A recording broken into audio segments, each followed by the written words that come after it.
What would Mark Cuban do if he had $1,000 in 2025? Well, I've studied his investing strategy for years, and I think we can answer that question. But first, here's how this all started. In 2023, Mark Cuban was on an investing podcast, and they asked him this exact question. If you had $1,000, what would you do with it? And his response may shock you because it has nothing to do with investing. He says he wouldn't day trade, he wouldn't buy crypto. He would do what he did before he became a billionaire. But more on that later. And by the way, he's actually been broke several times in his life. For example, when he got fired from his job at an investment firm in the early 90s, or when he lost over $1 million investing in a startup that turned out to be a scam. So his advice carries some weight because he's not just some rich guy who always had money. He's been broke multiple times and has clawed himself out of financial holes several times. So let me tell you the story of how Mark Cuban went from broke to multi-millionaire to billionaire. And in the process, I'll share exactly what I think he would do if he had $1,000 right now. After getting fired from that investment firm, Mark moved to California and took a job at a small software company called Microtech and spent most of his time developing the company's new website. Then, in late 1994, he got an email from a friend about an online auction site called eBay. His friend said it was a huge opportunity and asked Mark if he wanted to invest. Now, Mark didn't really understand the internet or technology, but he knew he needed a side hustle, and he saw it as a good opportunity to make some extra cash. But it wasn't quite what he expected. In fact, in the beginning, he actually lost money.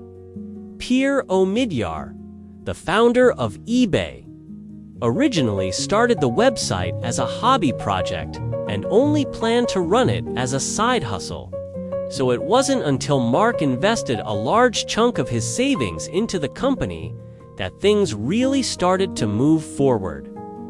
For example, one of the first things Mark did was hire a graphic designer to create a much better logo.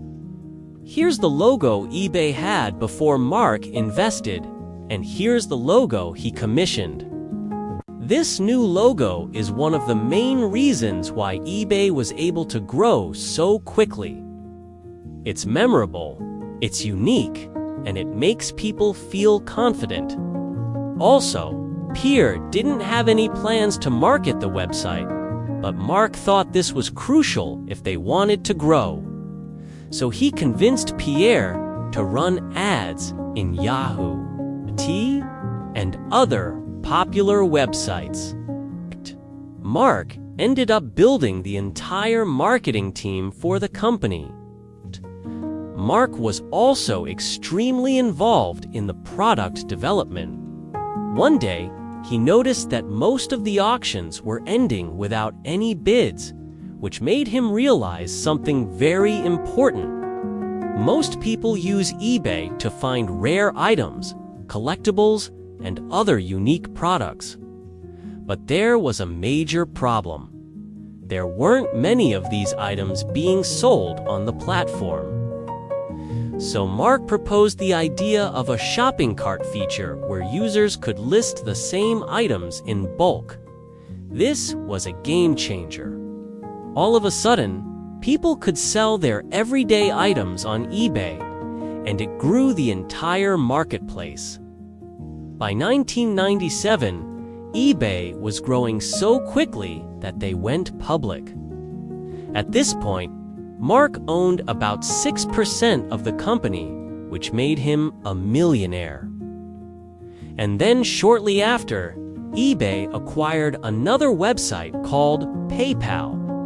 If you don't know the story of how Peter Thiel created PayPal, definitely check out my video on how PayPal was created. But basically, Mark was using PayPal to fund a lot of his other investments. One of those investments was Broadcast.com, a live audio streaming website founded by Mark Cuban. The company went public in 1998. Another one of his investments was a music download service called AudioNet, which later merged with another service called MP3.com. By the way, if you don't know the story of how Napster disrupted the entire music industry, definitely check out my video on how Napster was shut down. Okay, but basically, these early internet companies were incredibly risky. A lot of them failed, but that's part of investing. You have to accept that some of your investments will go to zero. But Mark didn't care because he had a massive return from eBay and PayPal. In fact, during the height of the dot-com bubble, Mark Cuban was worth nearly $4 billion. Unfortunately, both eBay and PayPal crashed. So Mark was no longer a billionaire, but he didn't care. He was making plenty of money doing what he loved, and he had no interest in getting back to being a billionaire. That all changed when his friend Todd Ricketts invited him to a basketball game. Now, if you don't know, owning an NBA team is a great business move because NBA teams are worth a lot of money. For example, the Los Angeles Clippers are currently valued at $3.2 billion. But Mark didn't want to buy an entire NBA team. He wanted to buy a piece of one. So Todd introduced him to the owner of the Dallas Mavericks. They struck a deal, and Mark became the majority owner of the Dallas Mavericks in 2000. At this point, Mark was worth roughly $1 billion. But it was uneasy being a billionaire in the early 2000s because a lot of his investments failed during the dot-com crash. And even though Mark made a lot of money with eBay and PayPal, those stocks crashed too. So Mark decided to keep a low profile for a while. He stopped doing interviews and stopped speaking publicly. But he continued to invest quietly behind the scenes. He invested in companies like Twitter, Facebook, and even Google. And if you remember, all three of those stocks went on a massive run. But here's the interesting thing. Mark didn't actually buy shares of those companies. Instead, he bought ads. And this leads us to what I think Mark would do if he had $1,000 today. The first thing you need to know about Mark's advertising strategy is that he does unspend money on brand awareness. For example, Coca-Cola spends billions of dollars every year on brand awareness. Their goal is to get their logo into as many places as possible so that the general public associates happiness with their brand. But Mark doesn't try to do this.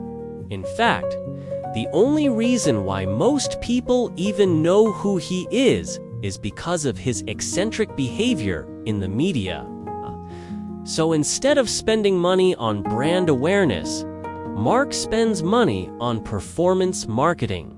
Okay, and that's what I recommend if you had $1,000 today. Here's how it works. First, pick a skill you're good at or a service you can provide. Then figure out where your ideal customer hangs out. For example, let's say you're good at fixing phones. Your ideal customer is probably on Reddit, so you could post on Reddit offering phone repair services. You only pay when someone clicks on your ad and goes to your website. Then you can convert that person into a paying customer. Or let's say you're a writer. You could offer your writing services on Upwork or Fiverr. Or let's say you're good at designing logos. You could offer your services on a freelance website. The point is this: if you had $1,000, you should spend it on performance marketing. Offer a service or sell a product to one person, then take that money and reinvest it into learning a new skill or reaching more customers. And that's exactly what Mark Cuban did. Before buying the Dallas Mavericks, he made his money investing in internet companies. So, when he purchased the Mavericks, he applied the same strategy. He bought ads on the team's website, on social media, and in local newspapers. In fact, when he first bought the team, the Mavs had a terrible website. So he spent $150,000 redesigning it. And guess what? It worked. In the first 6 months after Mark took over, ticket sales increased by 10%. And the following season, attendance rose by over 13%. And it wasn't just about selling tickets. Mark was trying to build relationships with fans. He wanted them to tell their friends and family about the amazing experience they had at the games. And word of mouth is extremely powerful. Ask Apple. They've built an entire brand on the idea that people should tell their friends about their products. Anyway, when Mark took over the Mavericks, they were worth about $250 million. But today, the Mavericks are worth over $2 billion. Obviously, $1,000 isn't going to make you a billionaire. But if you follow Mark's strategy and reinvest your profits into growing your business, you can eventually reach millions of dollars. Thank you so much for watching.